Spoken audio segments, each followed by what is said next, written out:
Hey everyone, welcome to Rivers Art Draws. My name is Nick Rivers, and today I will be drawing the Green Lantern with a bonus Green Lantern cameo. Who will that be? Well, you'll just have to wait to find out. And we're back here in Manga Studio EX4 to do this sketch. And I don't know if you guys noticed, but if you look on the top of the page, it says Riv Sketchbook 2015. The nice thing about Manga Studio EX is that you can create several different pages within a file, which is ideal if you're a comic book artist like myself and you want to, you don't want to save each page separately. You can have it all contained in one file. It's pretty nifty. So, you're basically peeking into my digital sketchbook while I do these videos for you guys. This initially started off as just a warm-up sketch, which I like to do often before I do any heavy lifting on another job.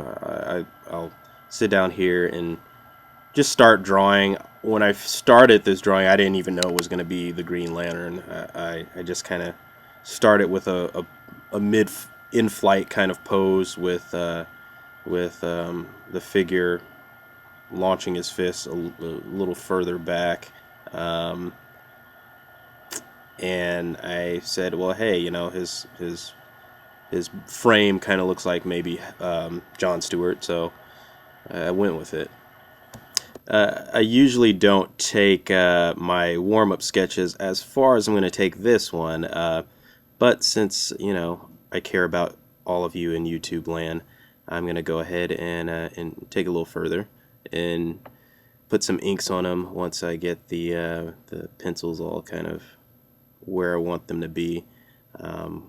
Working out his muscles, figuring out basically what his trying to figure out the structure underneath before I get into rendering it out with my inks.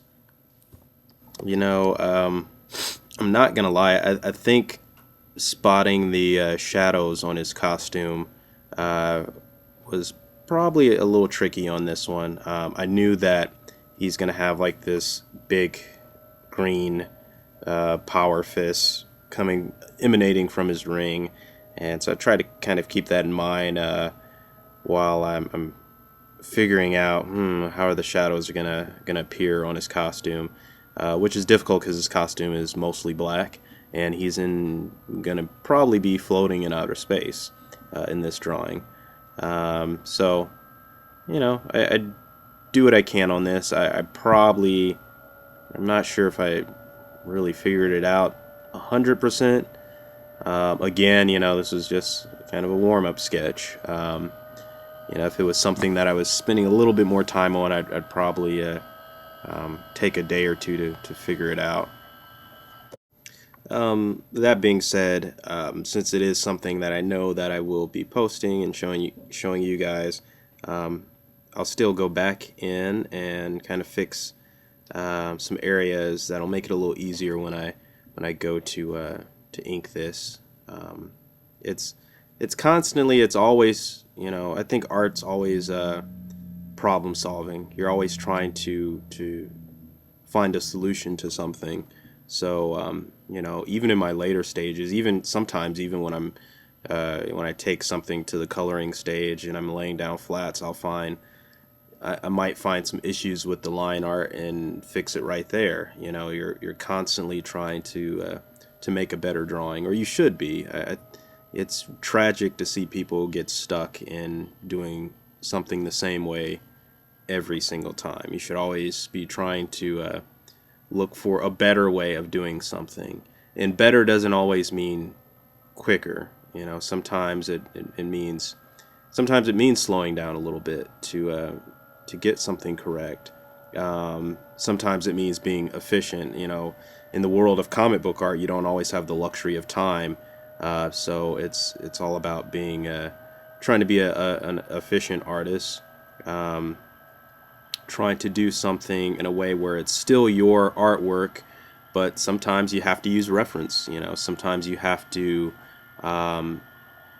do things that some people might consider cheating, whether it's relying pretty heavily on a reference, or you know, and I don't advocate outright tracing things, but I mean, come on, there's just certain things that you're not going to know how to draw. And it's a case of, do I want to draw it correctly, you know, for this story, or do I want to try to take my own jab at it and, you know, maybe not get it right, and but it's still my work, and I can't answer those questions for you. It's a very job specific kind of answer that you'll receive.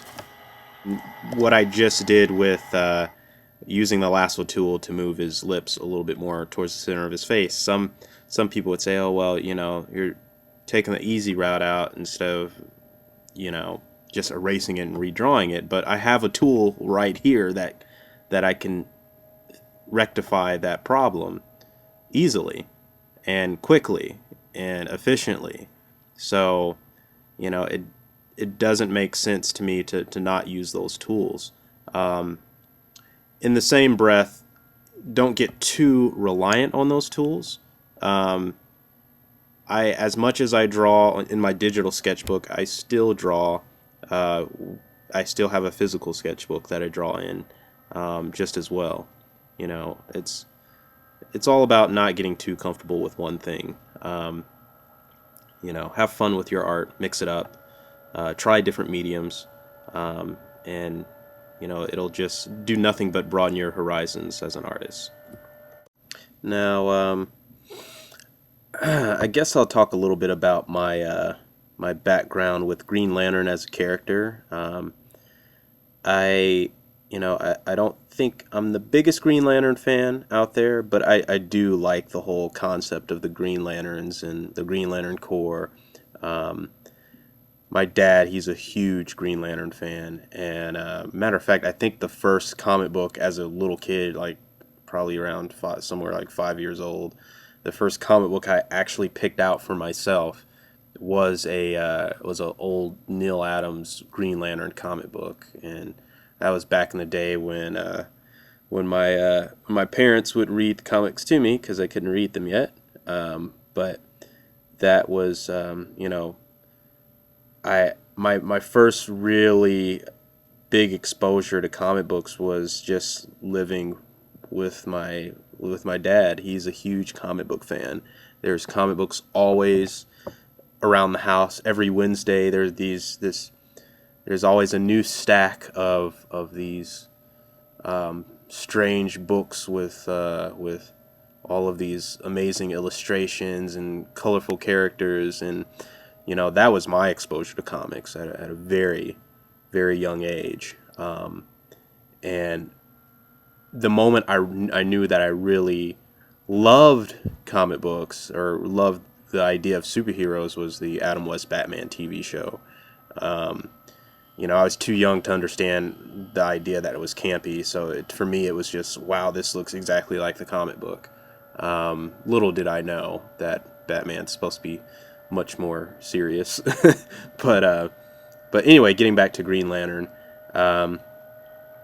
my knowledge of him was all from my dad. He's a huge Green Lantern fan. I didn't really start giving the character the respect that he deserves until more recent years with the Green Lantern Rebirth storyline. Before that, I was, you know, Green Lantern was kind of a take it or leave it character for me. Although I liked Kyle Rayner quite a bit. I thought he was you know, he spoke to me because he was a artist too. He was a comic book artist who got the ring. And as much as I thought Green Lantern was kind of a take it or leave it character for me, I always knew that he was, you know, an essential Justice League member, whether it be whether it be Hal Jordan, John Stewart, Kyle Rayner. You can't have a Justice League lineup without a Green Lantern. You know, it's. I kind of feel the same way about the Flash. You can't have a Justice League lineup that is the Justice League without those two characters. That being said, it'll be pretty interesting to see what they do with Green Lantern with the movie universe coming out, the DC cinematic universe, because it doesn't seem like they're going to be giving Green Lantern much love after the Ryan Reynolds movie, but we'll see. Which, by the way, another like unpopular opinion of mine. I don't think that the Ryan Reynolds Green Lantern movie was that awful. You know, it wasn't great by any stretch, but it gets dumped on a little too much. There's worse superhero movies out there, guys. But anyway, wow, I got most of him inked already. Just to kind of go back a little bit, I did draw his projectile, his projection, his ring projection fist a little on another layer. That way, if you guys want to see me tackle doing the colors on this one, the construct will give. I'll be able to do a simple color drop on that layer of the fist to make the lines green or dark green, and give it that construct look that he has in the comic books. Which reminds me, one of the things I forgot to cover in the first video, when you are exporting your image, you want to export that as a Photoshop file if you have plans on coloring it later. And right underneath, you can find that in the file settings. After you hit export image, you'll see a box down below that says file setting, file name, type. You'll scroll down and hit Photoshop, and then after that, you'll probably also want to hit the settings tab, and under the Photoshop settings, click it to keep layer structure for output. It makes it a little easier for you when you go to Photoshop to color your image. That way, it doesn't compress it to just a stark black and white Photoshop file. You'll have your line art already on a separate layer. It just makes it that much easier. Now, I'm just about done using my Maru brush, and I'm gonna switch over to my G brush here to do the glossy, kind of shiny parts of his suit. Just a little, giving it kind of that almost chromed out effect. Adds a little extra pizzazz to the line art, and it'll look pretty cool too. If I decide to color this, or if you guys want to see me color it, let me know in the comments below, and I will make that a priority. Otherwise, I'll probably just move on to the next bit of line art, and you'll have to stay tuned till next weekend to see who that is going to be. If there's a character that you would like me to draw, please let me know. It doesn't have to be a superhero or a comic book character. It can be from your favorite TV show. It can be from a cartoon, a video game. Just let me know. I'm really anxious and interested to see what you'd like to see me draw in my kind of way of doing things. Okay, getting back to a little bit more talk about Green Lantern. Specifically, I was thinking about what I was saying about the movie universe that DC is going for. I would really like to see John Stewart in the new movies.